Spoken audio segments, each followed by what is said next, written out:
नमस्कार, चलिए सुनते हैं नेपाली लोक कथा मुफ्त की चाकरी। गोटिया बहुत ही नटखट लड़का था। उसका दिमाग हरदम शैतानियों में लगा रहता था। सब लोग गोटिया की शरारतों से तंग आ चुके थे। गोटिया के मामा चाहते थे कि वह उनके कामों में हाथ बटाए, परंतु गोटिया का न तो काम में मन लगता था, न ही वह कोई काम तसल्ली से करता था। गोटिया के माँ बाप का बचपन में ही देहांत हो गया था, अतः उसके लिए जो कुछ भी परिवार के नाम पर था वह उसके मामा मामी थे। गोटिया का एक बड़ा भाई भी था जो दिन रात मेहनत करके मामा मामी की सेवा करता था। एक दिन गोटिया के मामा ने उसे डांटते हुए कहा, तू ना तो काम का ना धाम का, दिन भर मुफ्त की रोटियां तोड़ता रहता है। जब खुद कमाएगा तो पता लगेगा कि मेहनत की कमाई क्या होती है। गोटिया को मामा की बात दिल से चुभ गई। उसने सोचा कि यदि मामा के साथ काम करूंगा भी तो बदले में वह कुछ नहीं देंगे। इससे बेहतर है कि मैं कहीं और काम करूं ताकि कमाई भी हो, जिससे कुछ पैसा वह मामा मामी के हाथ पर रख सके। यही सोचकर एक दिन गोटिया चुपचाप घर से चला गया। चलते चलते गोटिया पास के गांव में पहुंच गया। वहां एक सेठ रहते थे, नाम था मोहर चंद। बड़े धनी सेठ थे, पर थे बड़े कंजूस। लोगों से मुफ्त की चाकरी कराने में उन्हें बड़ा आनंद आता था। गोटिया सेठ मोहर चंद के यहाँ पहुंचा और उसने काम देने की गुहार की। सेठ ने कहा, मैं तुम्हें नौकरी पर रख सकता हूँ, पर मेरी कुछ शर्तें हैं। गोटिया अपने को बहुत चालाक समझता था। वह बोला, सेठ जी आप अपनी शर्तें बताइए, मैं हर हाल में काम करके पैसा कमाना चाहता हूँ, बस मुझे तनख्वाह अच्छी चाहिए। सेठ ने कहा, तनख्वाह की फिक्र तुम मत करो, मेरे पास पैसे की कोई कमी नहीं है। मैं तुम्हें 5 सोने की मोहरें प्रति माह दूंगा, पर मेरी शर्त यह है कि तुम हरदम मेरी इच्छा अनुसार काम करोगे। ये हमेशा ध्यान रखना कि मुझे किसी बात पर क्रोध न आए। यदि मुझे महीने में एक बार भी क्रोध आ गया तो मैं तुम्हें उस माह की तनख्वाह नहीं दूंगा। गोटिया हंसते हुए बोला, यह कौन सी बड़ी बात है सेठ जी, मैं इतनी मेहनत और लगन से काम करूंगा कि आपको क्रोध का मौका ही नहीं दूंगा। लेकिन सेठ जी आपसे एक प्रार्थना है कि आप मेरे रहने व भोजन का प्रबंध कर दें ताकि मैं आपकी खूब सेवा कर सकूं। सेठ ने बहुत प्यार से कहा, गोटिया मैं तुम्हारे रहने का इंतजाम कर दूंगा, पर याद रखना कि दोनों वक्त तुम्हें एक पत्ता भर भोजन ही मिला करेगा। गोटिया ने बाहर की दुनिया देखी ना थी और ना ही कहीं नौकरी की थी। वह सेठ की चालाकी भांप नहीं सका और बोला, सेठ जी मैं थोड़ा सा ही भोजन खाता हूँ, आज से ही काम पर लग जाता हूँ। गोटिया सेठ मोहरचंद के यहाँ खूब मन लगाकर काम करने लगा, अतः सेठ का क्रोध करने का सवाल ही न था। वह दिन रात काम करने लगा ताकि कहीं कोई काम गलती से छूट न जाए।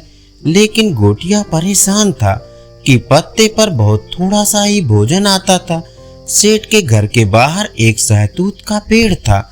गोटिया रोज पेड़ पर चढ़कर खूब बड़ा पत्ता ढूंढने की कोशिश करता, परंतु पत्ते पर थोड़े से ही चावल आते थे, जिससे गोटिया का पेट नहीं भरता था। उसे हरदम यूं लगता था कि उसे भूख लग रही है, फिर भी गोटिया खुश था कि उसे महीने के अंत में 5 सोने की मोहरें मिलेंगी। वह सोचता था कि कुछ माह पश्चात जब वह ढेर सारी मोहरें इकट्ठी कर लेगा तब वह अपने गांव जाकर मामा को देगा तो मामा खुश हो जाएगा। गोटिया को काम करते 20 दिन बीत चुके थे। वह खुश था कि जल्दी ही 1 महीना पूरा हो जाएगा, तब उसे सोने की मोहरें मिलेंगी। अगले दिन सेठ जी ने सुबह ही गोटिया को अपने पास बुलाया और कहा, आज तुम खेत पर चले जाओ और सारे खेतों में पानी लगा आओ। गोटिया ने कहा, जो आज्ञा सेठ जी, और खेतों की तरफ चल दिया। यूं तो गोटिया ने कभी मेहनत की नहीं थी, परंतु जब उसे धन कमाने की धुन सवार थी तो खूब काम में लगा रहता था। वह खेत पर पहुंचा तो उसने देखा कि सेठ के खेत मीलों दूर तक फैले हैं। यहाँ तो पूरे खेत में पानी लगाने में 1 हफ्ता भी लग सकता है। लेकिन वह घबराया नहीं। कुएं से पानी खींचकर मेढ़ों के सहारे पानी खेतों में पहुंचाने लगा। सारा दिन लगे रहने के बावजूद मुश्किल से 1/4 खेत में ही पानी लग पाया। तभी शाम हो गई। गोटिया बेचारा थककर सुस्ताने लगा। तभी उसे याद आया कि देर से वापस पहुंचा तो भोजन भी नहीं मिलेगा। वह तुरंत घर चल दिया। वहां पहुंचते ही सेठ मोहरचंद ने पूछा, क्या पूरे खेत में पानी लगा कर आए हो? नहीं सेठ जी, अभी तो 4 दिन लगेंगे पूरे खेत में पानी देने के लिए, गोटिया ने शांति से जवाब दिया। सेठ ने जोर से कहा, फिर अभी वापस क्यों आ गए? मैंने तुम्हें पूरे खेत में पानी देने को कहा था। गोटिया धीरे से बोला, सेठ जी, अंधेरा हो गया था, सूरज डूब गया था। तो सूरज डूब गया तो क्या चांद की रोशनी खेतों में नहीं फैली है? सेठ ने क्रोधित होकर कहा। गोटिया को सेठ के क्रोधित होने पर ही डर था। वही हुआ। सेठ क्रोध में बोला, मुझे नहीं पता, जाओ खेत में पानी दो। गोटिया भूखा ही घर से निकल गया। वह थका हुआ था। खेत के किनारे सो गया। आधी रात बीतने पर उसकी आंखें खुली तो वह खेत में पानी देने लगा। पूरे दिन काम में लगा रहा। रात्रि होने लगी, तब तक खेत में जैसे तैसे पानी लगा दिया। फिर वह थका हारा सेठ के घर लौट आया। सेठ ने उससे कुछ नहीं पूछा। गोटिया भोजन खाकर सो गया। धीरे धीरे 1 महीना बीत गया। गोटिया जानता था कि उसे वेतन नहीं मिलेगा। वाकई सेठ ने उसे उस माह का वेतन नहीं दिया। अगले माह वह हर रोज ध्यानपूर्वक कार्य करता रहा, परंतु माह के अंत में सेठ किसी बहाने क्रोधित हो गया और उसे उस माह की फिर तनख्वाह नहीं मिली। इस प्रकार 6 महीने बीत गए, परंतु गोटिया को एक बार भी वेतन नहीं मिला। गोटिया भोजन कम मिलने से दिन पर दिन दुबला होता जा रहा था। साथ ही साथ वेतन न मिलने से दुखी भी था। गोटिया का भाई रामफल गोटिया के चले जाने से बहुत दुखी था। वह उसे खोजते खोजते सेठ मोहरचंद के घर तक पहुंच गया। वहां अपने नटखट भाई की हालत देखकर वह बहुत दुखी हुआ। उसने गोटिया को समझाया कि किसी न किसी बहाने वह नौकरी छोड़ दे। अगले दिन गोटिया सुबह देर तक सोता रहा। दोपहर खाने के वक्त भोजन लेने पहुंच गया। सेठ को पता लगा कि गोटिया ने आज दिन भर काम नहीं किया है, अतः सेठ ने गोटिया को खूब डांटा। गोटिया रोने लगा। सेठ ने कहा, ठीक है, तुम्हें अपने घर जाना है तो जा सकते हो। मुझे लगता है कि तुम्हें अपने घर की याद आ रही है, परंतु 2 दिन में जरूर लौट आना। गोटिया का मन खुश करने के लिए सेठ ने उसके हाथ पर एक चांदी का सिक्का रख दिया ताकि धन के लालच में गोटिया वापस आ जाए। सेठ मोहरचंद को मुफ्त का नौकर चले जाने का डर था। अगले दिन रामफल सेठ के पास काम मांगने पहुंचा तो सेठ मन ही मन बहुत खुश हुआ कि चलो, एक नौकर गया तो दूसरा लड़का नौकरी मांगने आ गया। उसने कहा, रामफल, हम तुम्हें नौकरी पर रख सकते हैं, पर हमारी कुछ शर्तें हैं। रामफल बोला, सेठ जी, आप अपनी शर्त बताइए। आप यह भी बताइए कि आप मुझे कितना वेतन देंगे। सेठ जानता था कि वह अपने नौकरों से मुफ्त में काम कराता था, अतः बहुत अच्छी तनख्वाह का लालच देता था ताकि नौकर चुपचाप काम करता रहे। सेठ बोला, देखो, मैं तुम्हें हर माह 10 सोने की मोहरें दूंगा, पर मेरी शर्त यह है कि पूरे माह मुझे तुम पर क्रोध नहीं आना चाहिए। मुझे उम्मीद है कि तुम इतना अच्छा काम करोगे कि मुझे क्रोधित ना होना पड़े। यदि एक बार भी मुझे क्रोध आ गया तो तुम्हें उस माह का वेतन नहीं मिलेगा। रामफल ने भोलेपन से कहा, सेठ जी, मुझे क्या पता कि आपको किस बात पर क्रोध आता है। हर आदमी अपने क्रोध पर काबू रख सकता है, किसी दूसरे के क्रोध पर नहीं। सेठ बहुत अक्लमंद था। वह तुरंत बात को संभालते हुए बोला, ठीक है, यदि तुम्हें किसी बात पर किसी माह क्रोध आया तो तुम्हें उस माह का वेतन नहीं मिलेगा, और यदि मुझे क्रोध आ गया तो 10 की जगह 15 सोने की मोहरें वेतन में मिलेंगी। रामफल बोला, यह मुझे मंजूर है, परंतु मैं अपने भोजन की बात भी तय कर लूं। कि मैं दोनों वक्त भोजन आपके यहाँ ही खाऊंगा। सेठ ने तुरंत स्वीकृति देते हुए कहा, ठीक है, तुम्हें एक वक्त में एक पत्ता भर भोजन मिलेगा। रामफल तुरंत तैयार हो गया और बोला, मैं चाहता हूँ कि अभी तय हो जाए कि आप मुझे नौकरी से निकालेंगे नहीं। सेठ को रामफल की बात सुनकर कुछ आशंका हुई, परंतु उसे अपनी चतुराई पर पूर्ण भरोसा था। सेठ बोला, यदि मैं तुम्हें 1 वर्ष से पहले नौकरी से निकालूंगा तो 100 मोहरे तुम्हें हर जाने के तौर पर दूंगा, परंतु यदि तुमने बीच में नौकरी छोड़ी तो तुम जुर्माने के तौर पर 50 मोहरे दोगे। ये सुनकर रामफल भीतर ही भीतर थोड़ा डर गया कि सेठ ने मुझ पर जुर्म किया तो मुझे नौकरी छोड़नी पड़ेगी, तब मैं जुर्माना कहाँ से भरूंगा। परंतु फिर रामफल ने सारी बात ईश्वर पर छोड़कर नौकरी स्वीकार कर ली। अगले ही दिन रामफल काम पर लग गया और ठीक प्रकार काम करने लगा।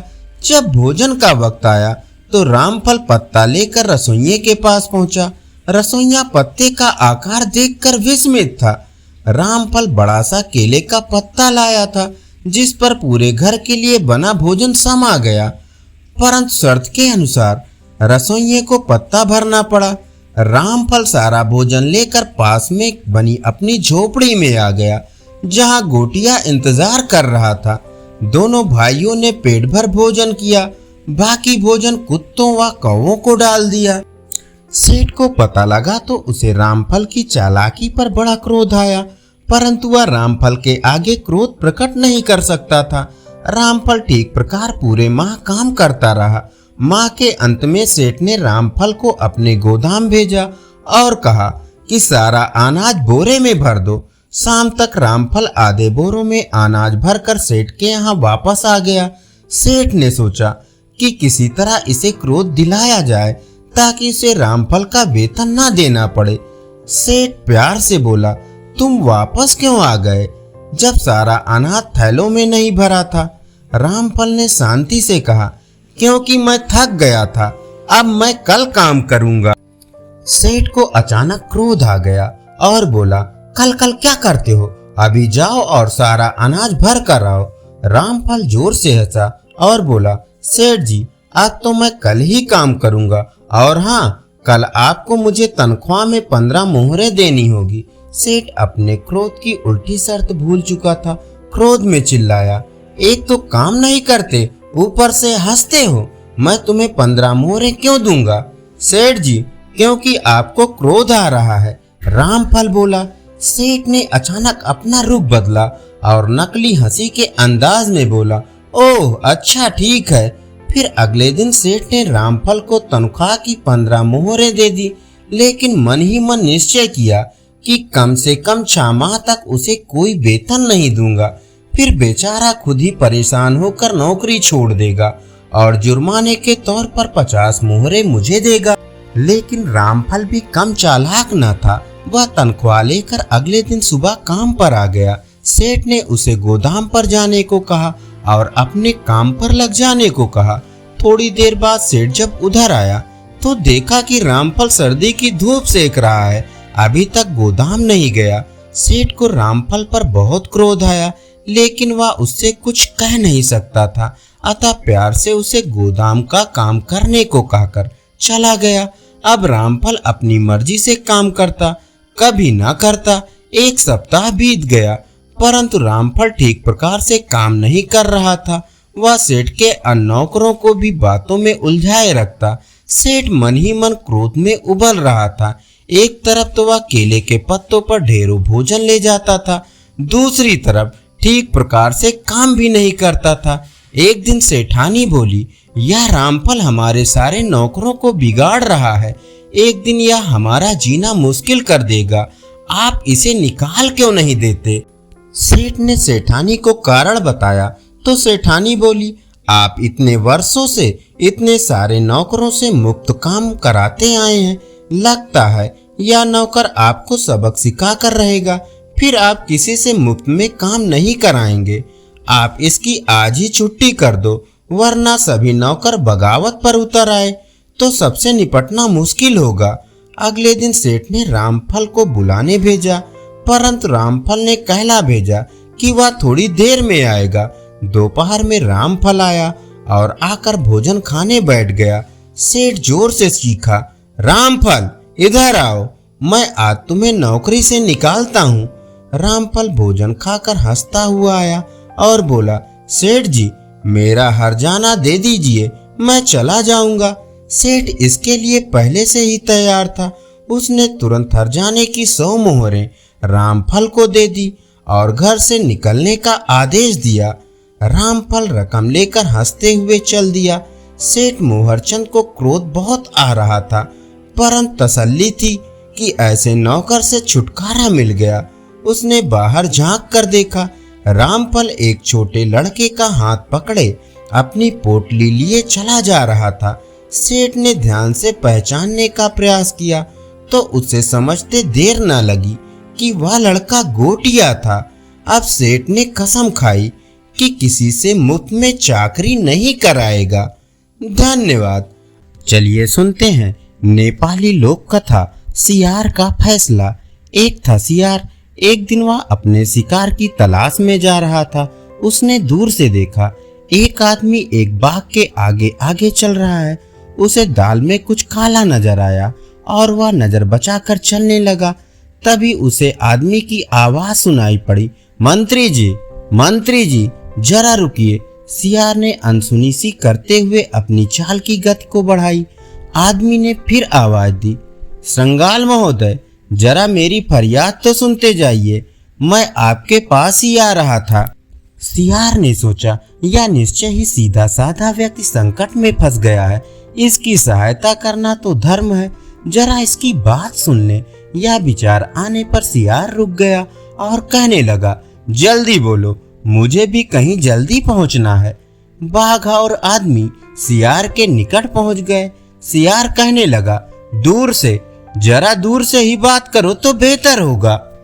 आदमी कहने लगा, मैं एक गरीब ब्राह्मण हूँ, पुरोहिताई करके जीवन गुजारता हूँ और इसी सिलसिले में पहाड़ी के उस पार के गांव की ओर जा रहा था। रास्ते में इन बाघ महाशय को एक पिंजड़े में बंद पाया। मुझे देखकर यह सहायता की गुहार करने लगे और इन्होंने मुझे हानि न पहुंचाने और एक मित्र की भांति संकट आने पर मेरी सहायता करने की शपथ ली। संकट में फंसे इस प्राणी के प्रति मेरे मन में दया आ गई। इनके मन में कपट भाव होने का मुझे तनिक भी एहसास न हुआ। मैं धर्म कर्म पर आस्था रखने वाला व्यक्ति हूँ। सोचा कि इन्हें संकट से उबार कर मैं कुछ धर्म कमा लूंगा, लेकिन अब संकट मुक्त होने पर ये अपने वायदे से मुकर रहे हैं, शपथ तोड़ रहे हैं और मुझे खाकर अपनी भूख मिटाना चाहते हैं। मेरे उपकार का क्या यही फल है?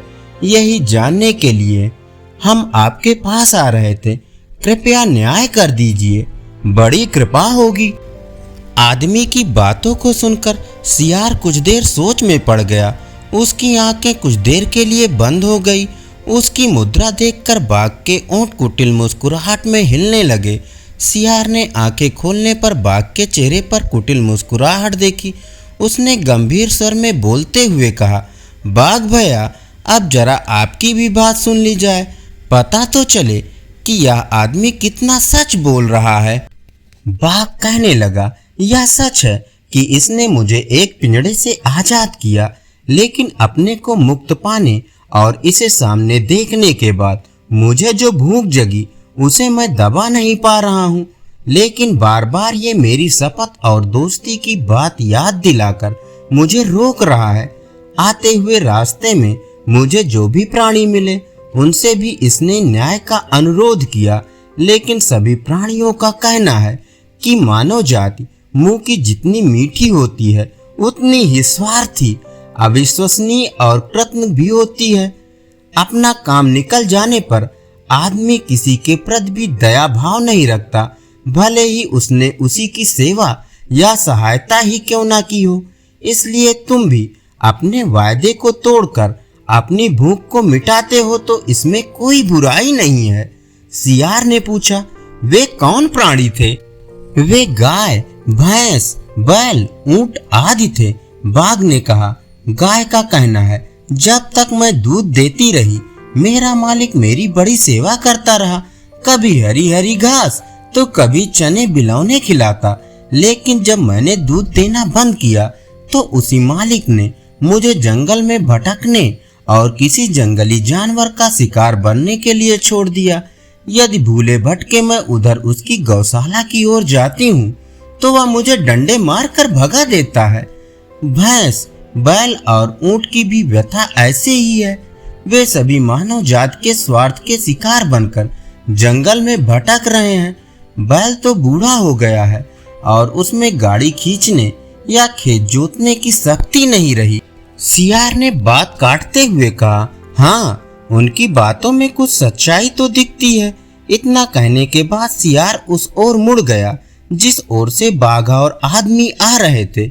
बाघ को सियार की टिप्पणी से कुछ खुशी हुई और वह आगे कहने लगा, उनका यह भी कहना है कि मानव अत्यंत ही अविश्वसनीय प्राणी है, क्योंकि वह कब पैतरा बदल दे पता नहीं। यदि आदमी कृतज्ञ हो सकता है तो मेरा पैतरा बदलना कोई जुर्म नहीं हो सकता।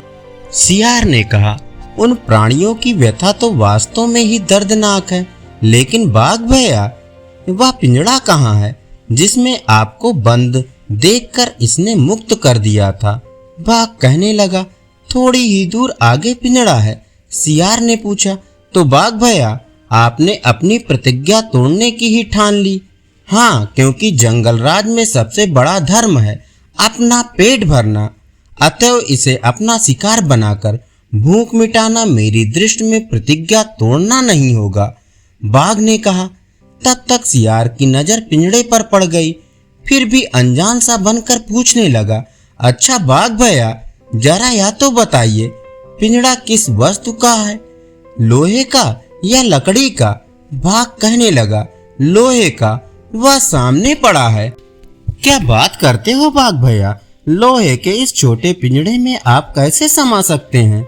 सियार ने हंसते हुए कहा, तुम मुझ पर शक कर रहे हो, मैं भला झूठ क्यों बोलूंगा?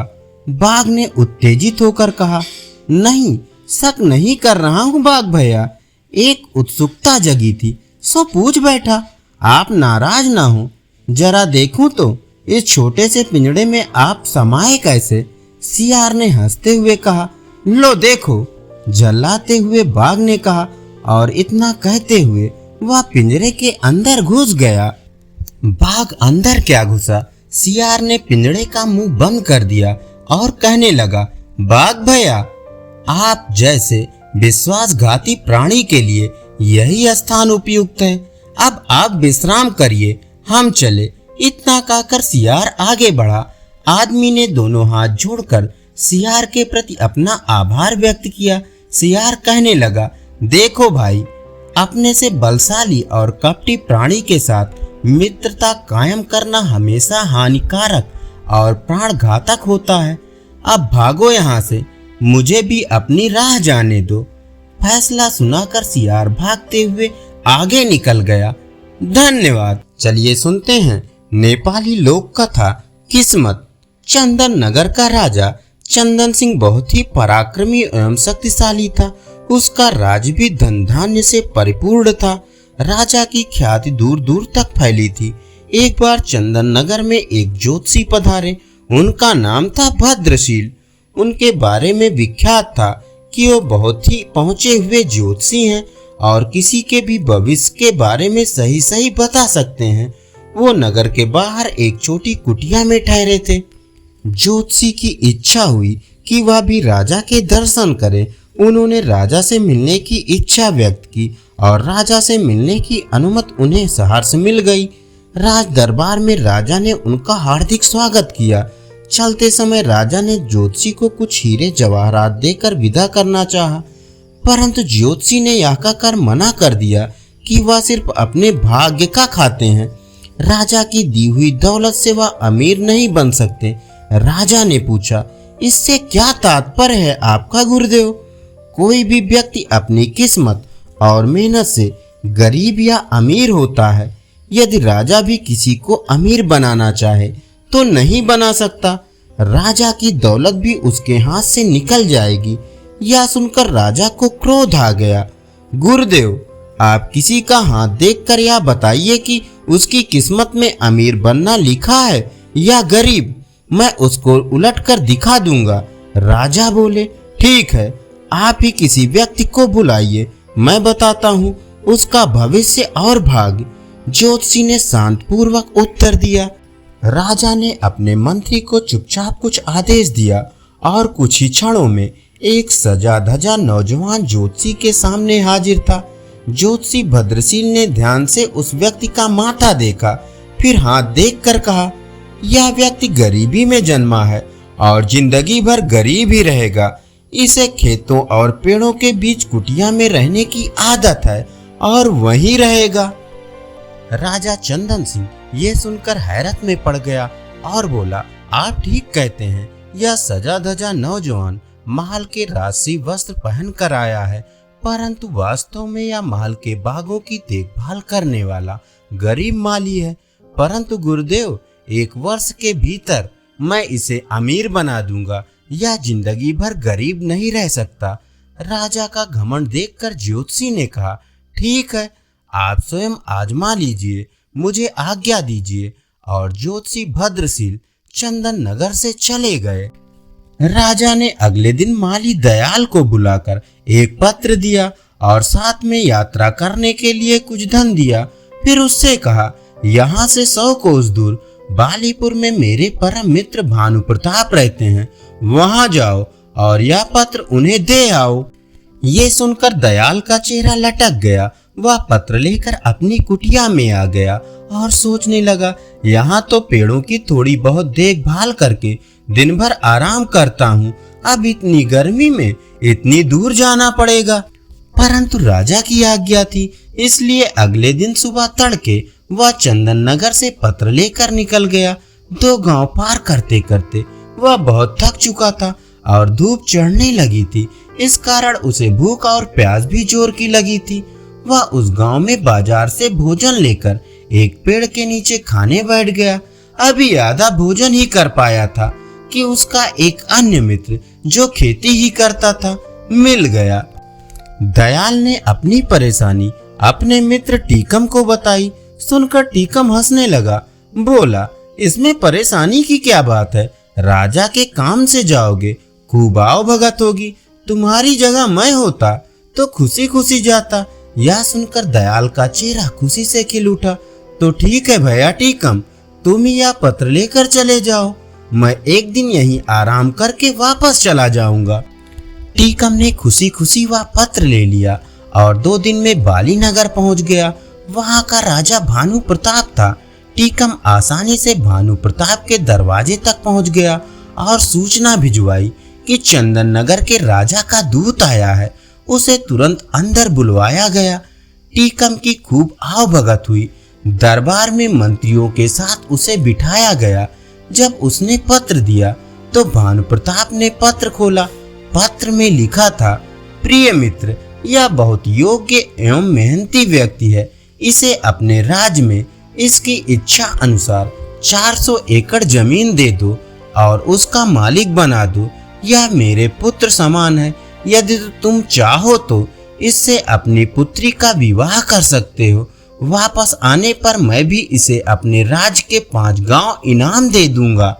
राजा भानु प्रताप को लगा यह सचमुच में योग्य व्यक्ति है। उसने अपनी पुत्री व पत्नी से सलाह करके पुत्री का विवाह टीकम से कर दिया और चलते समय ढेरों हीरे जवाहरात देकर विदा कर दिया। उधर आलसी दयाल थका हारा अपनी कुटिया में पहुंचा और जाकर सो गया। 2 दिन सोता रहा, फिर सुबह उठकर पेड़ों में पानी देने लगा। सुबह जब राजा अपने बाग में घूमने निकले तो दयाल से पत्र के बारे में पूछा। दयाल ने डरते डरते सारी सच्चाई राजा को बता दी। राजा को बहुत क्रोध आया और साथ ही ज्योतिषी की भविष्यवाणी भी याद आई, परंतु राजा ने सोचा कि कहीं भूल चूक भी हो सकती है, अतः वह एक बार फिर प्रयत्न करके देखेगा कि दयाल को धनी किस प्रकार बनाया जाए। 3-4 दिन पश्चात दयाल राजा का गुस्सा कम करने की इच्छा से खेत से बड़े बड़े तरबूज तोड़ कर लाया और बोला, सरकार, इस बार फसल बहुत अच्छी हुई है, देखिए खेत में कितने बड़े बड़े तरबूज हुए हैं। राजा खुश हो गया। उसने चुपचाप अपने मंत्री को इशारा कर दिया। मंत्री एक बड़ा तरबूज लेकर अंदर चला गया और उसे अंदर से खोखलाकर उसमें हीरे जवाहरात भरवा कर ज्यों का त्यों चिपका कर ले आया। राजा ने दयाल से कहा, हम आज तुमसे बहुत खुश हुए हैं, तुम्हें इनाम में यह तरबूज देते हैं। ये सुनकर दयाल का चेहरा फिर लटक गया। वह सोचने लगा कि राजा ने इनाम दिया भी तो क्या। वह बड़े उदास मन से तरबूज लेकर जा रहा था, तभी उसका परिचित लोटन मिल गया। वह बोला, क्यों भाई, इतने उदास होकर तरबूज लिए कहाँ चले जा रहे हो? दयाल बोला, क्या करूं, बात ही कुछ ऐसी है। आज राजा मुझसे खुश हो गए, पर इनाम में दिया तो यह तरबूज। भला तरबूज भी इनाम में देने की चीज है, मैं किसे खिलाऊंगा इतना बड़ा तरबूज? लोटन बोला, निराश क्यों होते हो भाई, इनाम तो इनाम होता है। मुझे ऐसा इनाम मिलता तो मेरे बच्चे बहुत खुश हो जाते। फिर ठीक है, तुम ही ले लो यह तरबूज। और दयाल तरबूज देकर कुटिया पर आ गया। अगले दिन राजा ने दयाल का फिर वही फटा हाल देखा तो पूछा, क्यों तरबूज खाया नहीं? दयाल ने सारी बात चुपचाप बता दी। राजा को दयाल पर बड़ा क्रोध आया, पर कर क्या सकता था। अगले दिन दयाल ने लोटन को बड़े अच्छे अच्छे कपड़े पहने बग्घी में जाते देखा तो उसके आश्चर्य का ठिकाना न रहा। दयाल ने अचानक धनी बनने का राज लोटन से पूछा तो उसने तरबूज का किस्सा बता दिया। ये सुनकर दयाल हाथ मल कर रह गया। तभी उसने देखा कि किसी राजा की बारात आ रही है। उसने पास जाकर पता किया तो पता लगा कि कोई राजा अपनी दुल्हन को ब्याह कर ला रहा था। ज्यों ही उसने राजा का चेहरा देखा तो उसके हाथों के तोते उड़ गए। उसने देखा राजसवारी पर टीकम बैठा था। अगले दिन टीकम से मिलने पर उसे पत्र की सच्चाई पता लगी, परंतु अब वह कर ही क्या सकता था। राजा ने भी किस्मत के आगे हार मान ली और सोचने लगा, ज्योतिषी ने सच ही कहा था, राजा भी गरीब को अमीर नहीं बना सकता यदि उसकी किस्मत में गरीब रहना लिखा है। अब राजा ने ज्योतिषी भद्रशील को बहुत ढूंढवाया, पर उनका कहीं पता न लगा। धन्यवाद। चलिए सुनते हैं नेपाली लोक कथा छोटी सी चीज। किसी देश में एक बहुत ही न्यायप्रिय राजा राज्य करता था। वह अपनी प्रजा के हितों की रक्षा करना भली भांति जानता था। उसने अनेक गुप्तचरों को नियुक्त कर रखा था जो देश के लोगों के हालात की सही जानकारी दे सकें। राजा को फिर भी पूरी तसल्ली नहीं होती थी। वह अक्सर शाम को भेष बदलकर लोगों की स्थिति का पता लगाने निकल जाता, फिर देर रात तक महल वापस लौटता था। एक दिन एक गली में कुछ डकैतों को उसने डकैती की योजना बनाते देखा। राजा का खून खौल उठा कि उसके देश में चोर लुटेरे भी रहते हैं। राजा ने उन डाकुओं को ललकारा तो डाकू राजा के ऊपर झपट पड़े। राजा उनसे लड़ाई लड़ ही रहा था कि 4-5 युवक उधर से आ निकले। उन युवकों ने एक अकेले व्यक्ति को लुटेरों से लड़ाई करते देखा तो तुरंत उसे बचा लिया और डाकुओं पर टूट पड़े। डाकू घबरा कर भाग गए। युवकों ने राजा को पहचाना नहीं था। एक युवक बोला, क्षमा कीजिए, आपको इन डाकुओं से अकेले भिड़ना पड़ा। आप हमें बताइए कि आप कहाँ रहते हैं, हम आपको वहीं छोड़ देंगे। राजा ने कहा, नहीं, इसकी आवश्यकता नहीं है। आप जैसे योग्य युवक हमारे देश में रहते हैं तो मैं अकेला कहाँ हूँ, आप भी मेरे मित्र ही हैं। राजा कुछ देर बातें करता हुआ उनके साथ चल दिया और बातों बातों में उन युवकों का नाम पता आदि पूछ लिया। वे सभी अलग अलग स्थानों पर रहते थे। कुछ दूर तक सब साथ चलते रहे।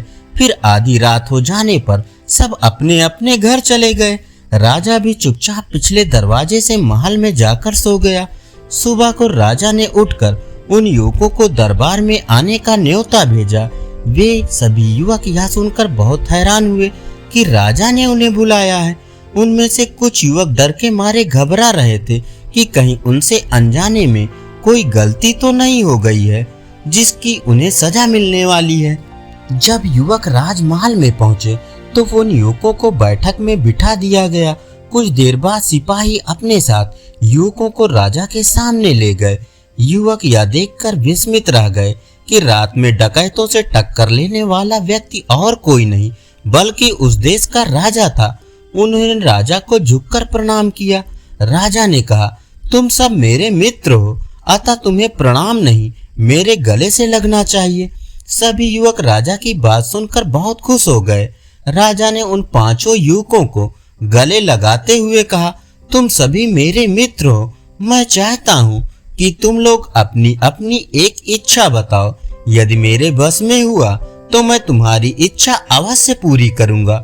वैसे जब कभी तुम्हें कोई चीज की आवश्यकता हो तो तुम मेरे पास आ सकते हो। राजा की बात सुनकर सभी एक दूसरे का चेहरा देखने लगे और सोचने लगे कि राजा से क्या मांगा जाए। एक युवक ने कहा, मैं एक टूटी फूटी झोपड़ी में रहता हूँ, यदि हो सके तो आप उसकी मरम्मत करा दीजिए। राजा ने अपने मंत्री को आदेश दिया कि इस युवक को एक बड़ा मकान तैयार कराकर दे दिया जाए। फिर राजा ने दूसरे व्यक्ति से पूछा तो उसने कहा, मेरे घर के हालात बहुत ही खराब हैं, हम बहुत गरीब हैं। मुझे कुछ धन मिल जाता तो मेरे पिता और मैं कोई व्यवसाय शुरू कर देते। राजा ने आदेश दिया कि इस व्यक्ति को ढेर सारा धन दे दिया जाए ताकि यह अपना व्यापार जमा सके। फिर तीसरे युवक ने अपनी इच्छा इस प्रकार प्रकट की, मैं पढ़ा लिखा बेकार युवक हूँ।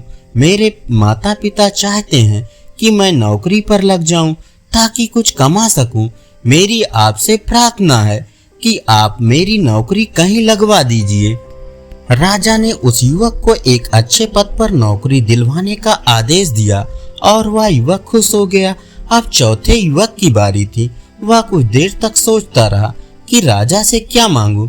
राजा ने कहा, प्रिय मित्र, तुम्हें जो कुछ चाहिए निसंकोच मांगो। यदि मेरे बस में हुआ तो अवश्य दिलवाने का प्रबंध करूंगा। तब वह युवक बोला, महाराज, मैं जानता हूँ कि आप मेरी सभी इच्छाएं पूरी कर सकते हैं। मेरा घर यहाँ से 30 कोस दूर है और मुझे कच्ची व ऊबड़ खाबड़ सड़क से होकर घर पहुँचना पड़ता है। यदि हो सके तो मेरे घर तक जाने वाली सड़क को पक्का करा दीजिए। राजा ने अपने सिपाहियों व कर्मचारियों को आदेश दिया कि इस युवक के घर के आसपास तक की सभी सड़कें पक्की बनवा दी जाएं। चारों युवक खुश थे कि उनकी इच्छा जल्दी ही पूरी होने वाली है। वे सोच रहे थे कि उनका पांचवा मित्र तो सुंदर कन्या से विवाह कराने की प्रार्थना करेगा, क्योंकि उसके माता पिता उसके लिए सुंदर व होशियार बहू की तलाश में हैं। तभी पांचवें युवक ने राजा से कहा, महाराज, छोटी मुंह बड़ी बात ना समझें तो मैं आपसे एक निवेदन करना चाहता हूँ। राजा ने कहा, तुम्हें जो भी कहना हो निसंकोच कहो। इस पर युवक ने कहा, महाराज, मैं चाहता हूँ कि आप वर्ष में एक बार मेरे घर अतिथि बनकर आएं। चारों युवक अपने मित्र की ओर अजीब सी नजरों से देखने लगे कि उनके मित्र ने मांगा भी तो क्या मांगा। वे सोचने लगे कि आज इसकी अक्ल घास चरने गई जो इसने ऐसी बेतुकी इच्छा जाहिर की है। राजा युवक की इच्छा सुनकर थोड़ा असमंजस में पड़ गया, क्योंकि उसने वायदा किया था कि यदि उसके वश में होगा तो उसकी इच्छा अवश्य पूरी करेगा। अतः राजा ने उसकी इच्छा पूरी करने की स्वीकृति दे दी। सभी युवक अपने अपने घर चले गए। कुछ दिन यूं ही बीत गए। क्योंकि उस पांचवें युवक के यहाँ राजा को अतिथि बनकर जाना था, इस कारण उसके लिए एक बड़े और आलीशान मकान के निर्माण की तैयारी शुरू कर दी गई और उस युवक को उस आलीशान मकान में अपने परिवार के साथ रहने के लिए भेज दिया गया। फिर उस युवक के घर में कामों के लिए अलग अलग अनेक नौकरों चाकरों का प्रबंध किया गया, ताकि जब राजा वहां रहने जाएं तो उन्हें किसी प्रकार की असुविधा ना हो। अब उसके इतने सारे खर्च इतनी आसानी से नहीं चल सकते थे। इस कारण उसके लिए राजकोष से एक बड़ी धनराशि नियमित रूप से भिजवाने का इंतजाम कर दिया गया। उसके घर राजा को अतिथि बनकर जाना था और राजा ऊंची नीची और ऊबड़ खाबड़ सड़कों से यात्रा नहीं कर सकता था। इसलिए उस युवक के मकान तक चारों ओर से नई सड़कों का निर्माण किया गया। वह युवक बहुत खुश था कि उसे अपने मित्रों से कहीं अधिक मिल चुका था, तभी राजा को पता लगा कि वह युवक कोई छोटा मोटा काम करता है। यह राजा के शान के खिलाफ था कि वह किसी छोटे आदमी के घर मेहमान बनकर जाए, वो भी 24 घंटे यानी रात्रि तक के लिए। राजा ने आदेश दिया कि उस युवक को राज दरबार में अच्छे पद पर नियुक्त किया जाए। युवक को मुख्य दरबारी की नौकरी भी दे दी गई। अब राजा का उस युवक के यहाँ जाने का दिन निश्चित हो गया, लेकिन एक समस्या फिर आ रही थी। शाही कानूनों के अनुसार राजा किसी अजनबी के यहाँ मेहमान बनकर नहीं जा सकता था। राजा ने अपने मंत्री से सलाह की। मंत्री ने बताया कि वह युवक बहुत ही होनहार व बुद्धिमान है, क्यों न इसका विवाह आपकी पुत्री से करा दिया जाए। राजा को बात जच गई और राजा ने उस युवक के यहाँ सूचना भिजवाई कि वह अपनी पुत्री का विवाह उस युवक से करना चाहता है। वह युवक खुशी से फूला नहीं समाया। कुछ ही दिनों में उस युवक का राजकुमारी से विवाह हो गया। अब राजा उस युवक के यहाँ हर वर्ष एक दिन के लिए मेहमान बनकर जाने लगा, क्योंकि अब वह युवक अजनबी नहीं बल्कि उनका दामाद बन गया था। राजा अपने दामाद की बुद्धिमत्ता से बेहद खुश था कि उस युवक ने देखने में छोटी सी चीज मांगकर इतनी बड़ी चीज मांग ली थी। धन्यवाद। चलिए सुनते हैं नेपाली लोक कथा सेवा और भक्ति। राजा सुशर्मा अपने दरबारियों के हर प्रश्न का जवाब देते थे। एक बार एक व्यक्ति ने दरबार में उनसे पूछा, राजन, मनुष्य के जीवन में भक्ति और सेवा में किसका महत्व ज्यादा है? उस समय वो उस प्रश्न का जवाब नहीं दे पाए, लेकिन वो इस बारे में लगातार सोचते रहे। कुछ समय बाद राजा शिकार के लिए जंगल की ओर निकले, लेकिन उन्होंने किसी को साथ में नहीं लिया। घने जंगल में वो रास्ता भटक गए। शाम हो गई। प्यास से उनका बुरा हाल हो रखा था। काफी देर भटकने के बाद उन्हें एक कुटिया दिखाई पड़ी। वह किसी संत की कुटिया थी। राजा किसी तरह कुटिया तक पहुंचे और पानी पानी कहते हुए मूर्छित हो गए। कुटिया में संत समाज में लीन थे। राजा के शब्द संत के कानों में गए। पानी पानी की पुकार सुनने से संत की समाधि भंग हो गई। वो अपना आसन छोड़कर राजा के पास गए और उन्हें पानी पिलाया। पानी पीकर राजा की चेतना लौट आई। राजा को जब पता चला कि संत समाधि में थे, तो उन्होंने कहा, मुनिवर, मेरी वजह से आपके ध्यान में खलल पड़ा। मैं दोषी हूँ, मुझे प्रायश्चित करना होगा। संत ने कहा, राजन, आप दोषी नहीं हैं, इसलिए प्रायश्चित करने का प्रश्न ही नहीं उठता। प्यासा पानी मांगता है और प्यास बुझाने वाला पानी देता है। आपने अपना कर्म किया है और मैंने अपना कर्म किया है। यदि आप पानी की पुकार नहीं करते तो आपका जीवन खतरे में पड़ जाता, और यदि मैं समाधि छोड़कर आपको पानी नहीं पिलाता तब भी आपका जीवन खतरे में पड़ता। आपको पानी पिलाकर जो संतुष्टि मिल रही वह कभी समाधि की अवस्था में भी ना मिलती। भक्ति और सेवा दोनों ही मोक्ष के रास्ते हैं, लेकिन यदि आप आज प्यासे रह जाते तो मेरी अब तक की सारी साधना व्यर्थ हो जाती। राजा को उत्तर मिल गया कि सेवा का महत्व भक्ति से अधिक है। धन्यवाद। चलिए सुनते हैं नेपाली लोक कथा, वह राल की पोटली क्यों। बहुत समय पहले की बात है। नेपाल के उत्तरी बर्फीले प्रदेश में एक गांव था। उसमें एक गड़रिया रहता था। वह अपने माँ बाप का इकलौता बेटा था। उसकी कुटिया गांव के छोर पर स्थित थी, जहां से जंगल शुरू होता था। कुटिया के पास ही एक बाड़ा था। उसमें गड़रिया अपनी भेड़ों, अपनी बकरियों और अपनी गायों को रखता था। बचपन में ही उसके माता पिता का देहांत हो गया था, इसलिए बहुत छोटी उम्र से ही उसने जानवरों के झुंड को पालना पोसना सीख लिया था। घर में अकेला होने के कारण वह अपना भोजन स्वयं बनाता था। उसे ही दुकानदारी करनी होती थी। उसे बाड़ा भी साफ करना होता था। इसके पश्चात वह दिन भर के लिए सब्जी और रोटी तैयार करता था। नाश्ते में वह दूध पीता था, फिर सब्जी रोटी की पोटली कंधे पर टांगकर पशुओं को आसपास के चारागाहों में चराने चला जाता था। वह दिन भर पशुओं की देखभाल करता था, उन्हें जंगली जानवरों से बचाता था, उनके नन्हे बच्चों को दुर्गम स्थलों में जाने से रोकता था और शाम को समस्त पशुओं को साथ लेकर घर लौटता था। हर शाम को वह अपने पशुओं को बाड़े में बंद कर देता था।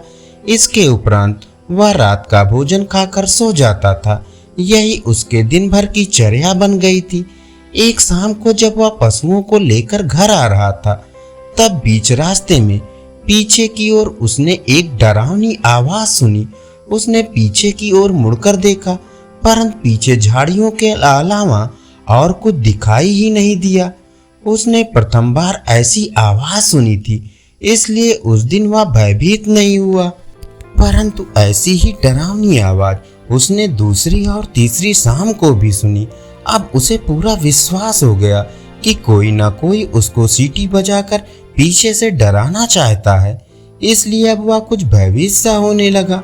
परंतु वह काफी हट्टा कट्टा था, बल्कि साथ साथ उसमें साहस भी था। शायद इसीलिए उसने अपनी दिनचर्या में कोई परिवर्तन नहीं किया। इसी तरह चौथी शाम को जब वह जानवरों को लेकर लौट रहा था, तब उसने पीछे की झाड़ियों के नजदीक से किसी की सीटी की आवाज सुनी।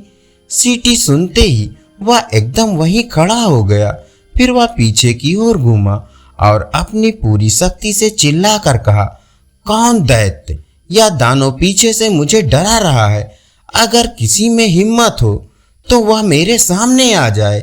इसके बाद वह वहीं सहम कर कुछ देर तक खड़ा रहा। उसकी आवाज आसपास के बर्फीले पहाड़ों से टकराकर बार बार वापस आ रही थी, परंतु जब कोई उसके सामने नहीं आया, तब वह घर की ओर मुड़ा और तेजी से चलने लगा। अभी वह कुछ ही पग बढ़ा था कि उसे वही आवाज फिर से सुनाई दी। इस बार उसके शरीर के सारे रोंगटे खड़े हो गए। वह भयभीत सा हो गया, परंतु भय के साथ साथ वह गुस्से से व्याकुल हो गया था। इस बार वह पीछे की ओर मुड़ा और उन झाड़ियों की ओर तेज कदम से चल दिया जिनके पीछे से ऐसी डरावनी आवाज सुनाई दी थी। उसने एक दो झाड़ियों को पार किया ही था कि एकाएक उसके सामने एक हिममानव दिखाई दिया। उस हिममानव का शरीर दैत्यों के शरीर के समान था। शरीर की लंबाई लगभग 7 फुट की थी। उसकी भुजाएं चौड़ी थी और जांघें लंबी लंबी। उसका मुंह बनबानुस के जैसा था। उसकी छाती विशाल और मजबूत थी।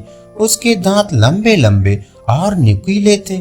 उसके सारे शरीर में लंबे लंबे बाल उगे थे। उसे देखकर ऐसा लगता था कि अभी अभी उसका आगमन यमलोक से हुआ है। गड़रिया उसे सामने देखकर सहम सा गया। फिर उसने उससे पूछा, तुम कौन हो, कहां से आए हो और मुझसे क्या चाहते हो? परंतु हिममानव ने उसे कोई उत्तर नहीं दिया। वह देता भी कैसे? क्या वह गड़रिये की बोली समझता था? कुछ देर तक खड़े रहने के बाद गड़रिया उसे वहीं छोड़कर अपने घर की ओर चल दिया। परंतु उसके आश्चर्य का ठिकाना नहीं रहा जब उसने देखा कि हिममानव भी उसके पीछे पीछे आ रहा है। घर आकर गड़रिये ने पशुओं को बाड़े में बंद कर दिया। इसके बाद वह कुटिया में गया, हाथ मुंह धोया और भोजन करने बैठ गया। परंतु गड़रिया जो जो काम करता था उसको देख देख कर हिममानव भी वही वही काम करता जाता था।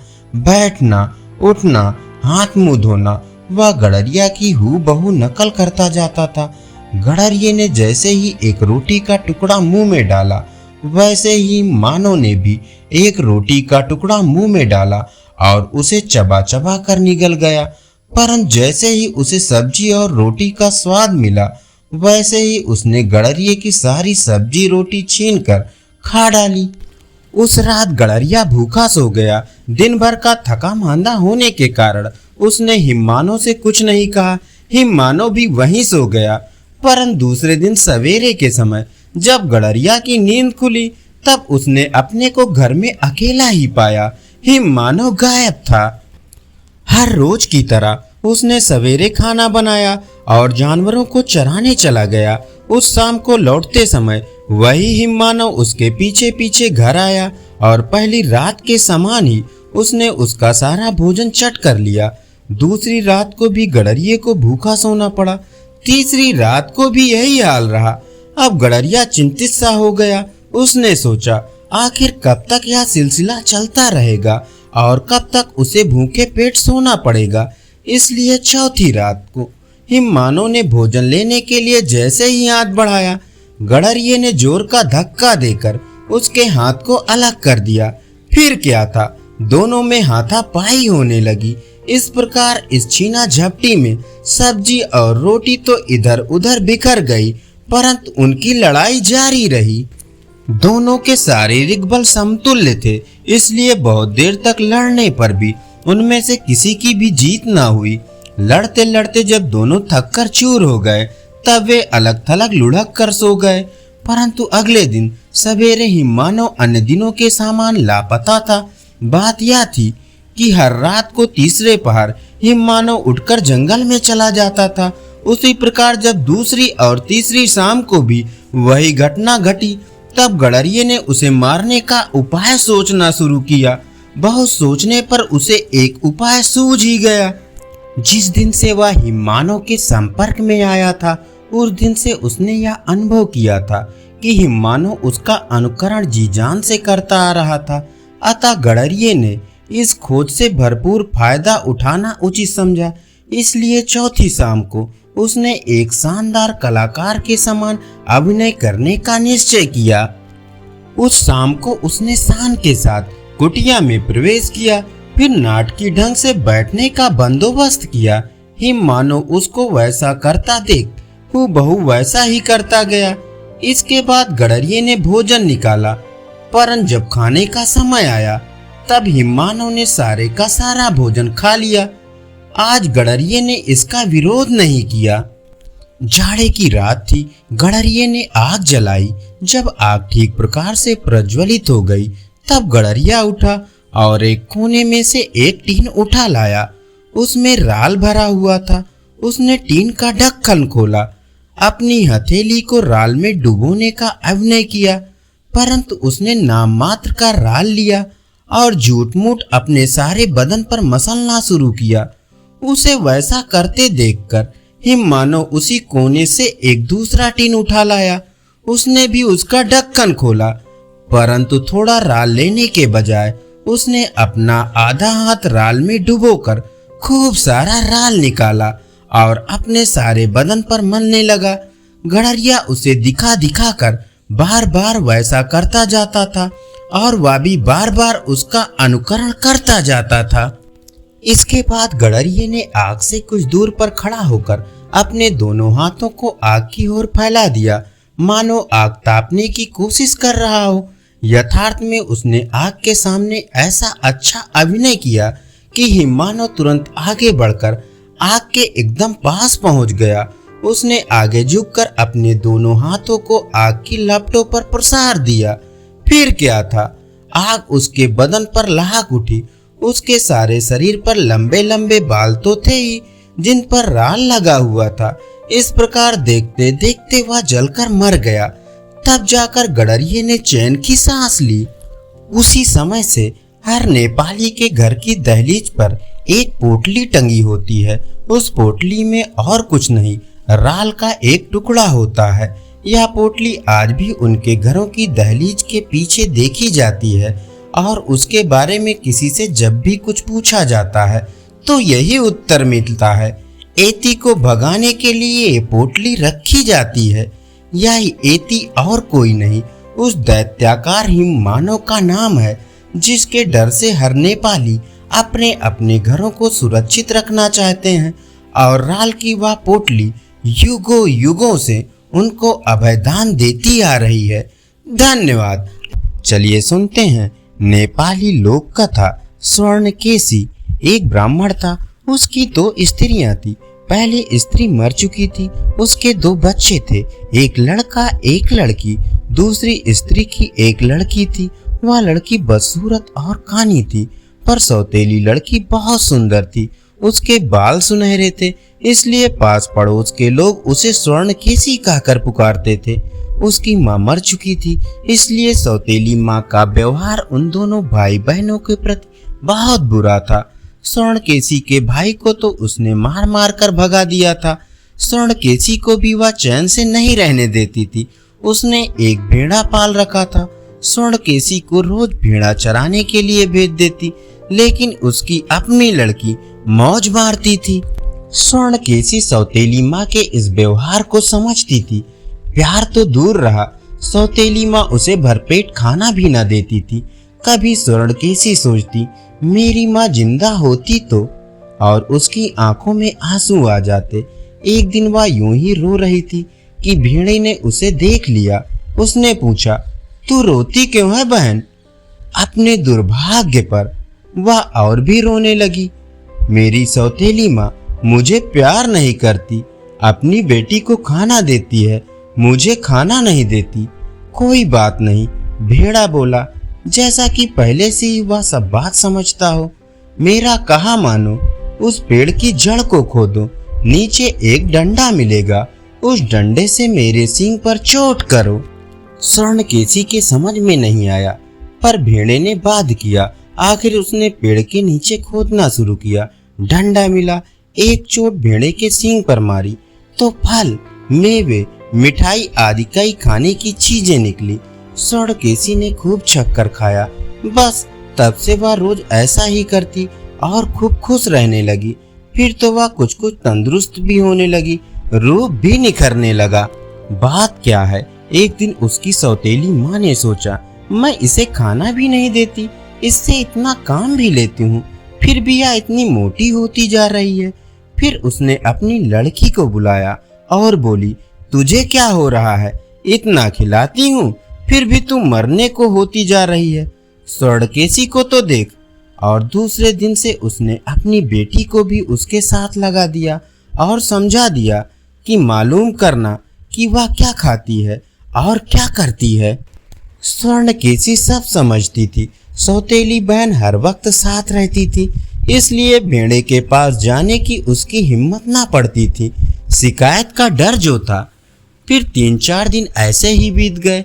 आखिर जब एक दिन भूख ने उसे बहुत सताया तो स्वर्णकेशी ने सौतेली बहन को टालने की बहुत कोशिश की और एक बार किसी बहाने से उसे दूर भेज ही दिया। वह चली तो गई, पर थी बहुत होशियार, आंखें उसके पीछे ही लगी रही। उसने स्वर्णकेशी को भेड़े के सींग पर डंडा मारते और मिठाई खाते देख लिया। लौटते ही बोली, केसी दीदी तू क्या खा रही है, मुझे भी देना। केसी ने थोड़ी मिठाई उसे भी दे दी। संध्या को दोनों घर लौटी।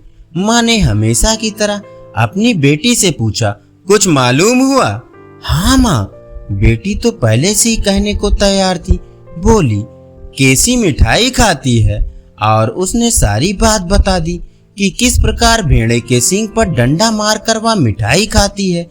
सौतेली माँ भेड़े पर बिगड़ी, उसे जिंदा नहीं छोड़ूंगी। उसकी बेटी इस पर बहुत खुश हुई। स्वर्णकेशी तभी से उदास रहने लगी। वह भेड़े को सदा की भांति चराने तो ले गई, पर दिन भर पेड़ के नीचे बैठी रोती रही। उस दिन उसने मिठाई नहीं खाई। भेड़े ने उससे पूछा, तू उदास क्यों है बहन? स्वर्णकेशी बोली, भैया मैं अभागिन हूँ, सौतेली माँ को सब कुछ मालूम हो गया है, वह तुम्हें मार डालना चाहती है।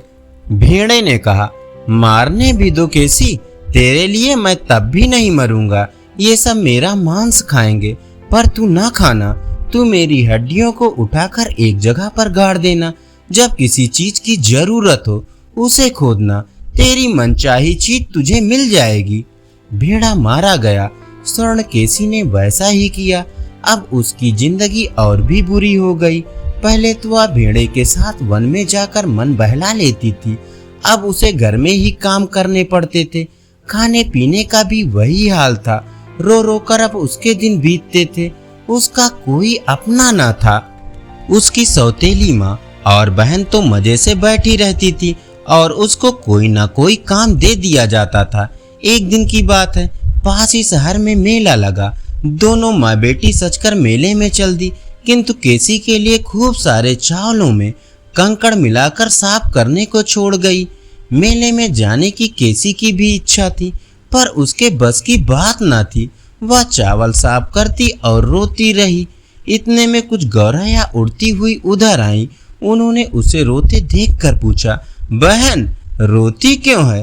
केसी ने उत्तर दिया, आज इतना बड़ा मेला लगा है, मेरी सौतेली माँ और बहन तो मेले में चली गई हैं और मुझे इतने चावल साफ करने का काम दे रखा है।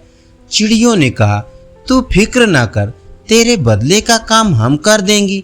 गौरैया का झुंड कंकड़ अलग करने लगा। स्वर्णकेशी मेले में जाने को तैयार हुई, पर उसके पास अच्छे कपड़े न थे। तभी उसे भेड़े का कहा याद आया। वह दौड़ती हुई गड्ढे के पास गई। खोदा तो उसमें सुंदर सुंदर कपड़े, गहने, सोने के जूते और एक घोड़ा निकला। केसी ने जी भर कर श्रृंगार किया और घोड़े पर बैठकर मेले को चल दिया। एक राजकुमार भी उसी मेले में आया हुआ था। उसने स्वर्णकेशी को देखा तो देखता ही रह गया। उसकी कमल की पंखुड़ियों सी आंखें, गुलाब से गाल और सुनहले बाल राजकुमार के हृदय पर छा गए। उसने अपने सिपाहियों को बुलाया और हुक्म दिया, मालूम करो ये लड़की कौन है, हम उससे ब्याह करेंगे। सिपाही दौड़े। केसी घबराई, सोचा कहीं इन्हें सौतेली माँ ने तो नहीं भेजा। उसने घोड़ा घर की ओर दौड़ाया, पर इसी बीच उसका सोने का एक जूता उसके पैर से छूट गया। सिपाही उसे तो नहीं पा सके, पर उसका एक जूता उठाकर वापस चले आए। राजकुमार ने उन्हें बहुत डांटा और फिर हुक्म दिया, जाओ सारे नगर में घूमो, जिसके पैर में यह जूता ठीक आए उसी के साथ मेरी शादी होगी। सिपाही जूता लेकर चल पड़े। वे घर घर में जाते और जूता हर लड़की के पैर में पहनाते, पर वह किसी के पैर में ठीक ही ना आता। स्वर्णकेशी के घर में भी सिपाही पहुंचे। सौतेली माँ ने अपनी बेटी के पैरों में जूता पहनाया, पर वह उसके पैरों में आया ही नहीं। केसी को जानबूझकर जूता नहीं पहनाया, पर सिपाहियों ने उसे देख लिया। उन्होंने कहा, इसे भी पहनाओ। सौतेली माँ ने कहा, इसके पैर में नहीं आएगा और रानी होने की इसकी हैसियत कहाँ, या तो हमारी नौकरानी है। पर सिपाही नहीं माने। डरते डरते स्वर्णकेशी ने जूता पहना और वह उसके पैर में ठीक आ गया। सिपाही बहुत खुश हुए, किसी के पैर में तो जूता ठीक आया, चलो जान बची। स्वर्णकेशी का विवाह राजकुमार से हो गया। सौतेली माँ कुड़कर रह गई, फिर भी उसे चैन न मिला। वह हर रोज उसे मारने के उपाय सोचती रही। आखिर उसने अपनी बेटी को पट्टी पढ़ाना शुरू किया और एक दिन केसी को संदेश भेजा कि मुझे और तेरी छोटी बहन को तेरी याद सता रही है, एक बार मिलने तो आजा। इसने बस केसी मायके आई। अब की बार सौतेली माँ उससे विशेष प्रेम दिखाने लगी। उसकी बेटी भी हमेशा केसी के पीछे पीछे लगे रहती, उसकी बड़ाई करती और उसे फुसलाती। एक दिन वे साथ साथ घूमने निकली। रास्ते में एक ताल था, दोनों वहां बैठ गई। फिर बातों ही बातों में सौतेली माँ की लड़की ने कहा, केसी दीदी तू कितनी सुंदर है, जरा पानी में अपनी परछाई तो देख, तू कैसी लग रही है, जैसे आकाश में चंदा। केसी मुस्कुराई, मालूम हुआ जैसे फूल झड़े हों। सौतेली माँ की लड़की बोली, ये कपड़े, ये गहने तुझ पर कैसे सोहते हैं, जरा मुझे दे दीदी, तू मेरे कपड़े पहन ले और मैं तेरे, देखूं मैं कैसे लगती हूँ। इसे विनोद मात्र समझकर केसी ने अपने कपड़े उसे पहना दिए। उसके कपड़े आप पहन लिए। सौतेली बहन फिर भी सुंदर नहीं लग रही थी। केसी के लिए सौंदर्य की क्या कमी थी। केसी दीदी, उसने कहा, तू मेरे कपड़ों में भी कितनी सुंदर लग रही है, जरा देख तो पानी में अपनी सूरत। स्वर्णकेशी पानी में परछाई देखने के लिए जैसे ही झुकी, पीछे से सौतेली माँ की बेटी ने उसे धक्का देकर डुबो दिया और खुद राजमहल में चली आई, जैसे वही स्वर्णकेशी हो। वहां घूंघट निकाल कर बैठ गई। राजकुमार ने देखा तो ताज्जुब में पड़ गया। बोला, तू बोलती क्यों नहीं, केसी रूठी से क्यों बैठी है? पर कुछ उत्तर न मिला, केवल कुछ क्षणों तक सकपकाती रही। राजकुमार को संदेह हुआ तो उसने घूंघट उठा दिया। एक दूसरी ही शक्ल दिखाई दी। कुछ देर तक वह भ्रम में पड़ गया। तू काली कैसे हो गई केसी? उसने पूछा। उत्तर मिला, धूप सेकने से। फिर राजकुमार ने उसकी कानी आंख देखी तो पूछा, और आंख में क्या हुआ? कौवे ने चोंच मार दी। राजकुमार सारी बात भाप गया। उसने उसे खूब पीटा और पूछा, बता स्वर्णकेशी कहाँ है? आखिर उसने सारा भेद बता दिया। राजकुमार ने स्वर्णकेशी की खोज में जगह जगह सिपाही भेजे। उन्होंने उसे ताल के किनारे बेहोश पड़ा पाया। सिपाही उठाकर राजमहल में ले आए। दवा दारू हुई और केसी ठीक हो गई। राजकुमार ने राजधानी में खूब खुशियां मनाई। इसी बीच स्वर्णकेशी का भाई ताल के पास पानी पीने आया। उसने पानी में हाथ डाला तो हाथ में सोने के बाल आए। उसने बाल देखे और वर्षों की याद ताजा उठी। ये बाल तो मेरी बहन के जैसे हैं। उसने सोचा, ये यहाँ कहाँ से आए? कहीं वह मर तो नहीं गई? वह बहन की याद में बावला हो उठा। रोता कलपता सौतेली माँ के पास गया और बोला, मेरी बहन कहाँ है? सौतेली माँ ने जवाब दिया, मर गई। भाई को विश्वास आ गया। उसने मेढक की खाल की ढपली बनाई और उसे बजाते हुए जगह जगह बहन के बिरा में गाना गाने लगा। वह गली गली कूचे कूचे गाता फिरा। एक दिन वह बहन के राजमहल के पास इसी तरह गाता हुआ गुजरा। बहन ने भाई की आवाज पहचान ली। उसने उसे लेने के लिए बांदी भेजे। बांदी ने कहा, रानी ने बुलाया है। भाई बोला, मुझे क्यों ले जाते हो? मैंने किसी का क्या बिगाड़ा है? खैर उसे पकड़ कर लाया गया। भाई ने बहन को देखा, बहन ने भाई को। दोनों एक दूसरे के गले लग गए। राजकुमार इस मिलन से बड़ा प्रसन्न हुआ। उसने स्वर्णकेशी के भाई को उसी दिन से अपना मंत्री बना लिया और वे प्रेम से रहने लगे। धन्यवाद। अभी आप सुन रहे थे नेपाल की लोक कथा स्वर्णकेशी।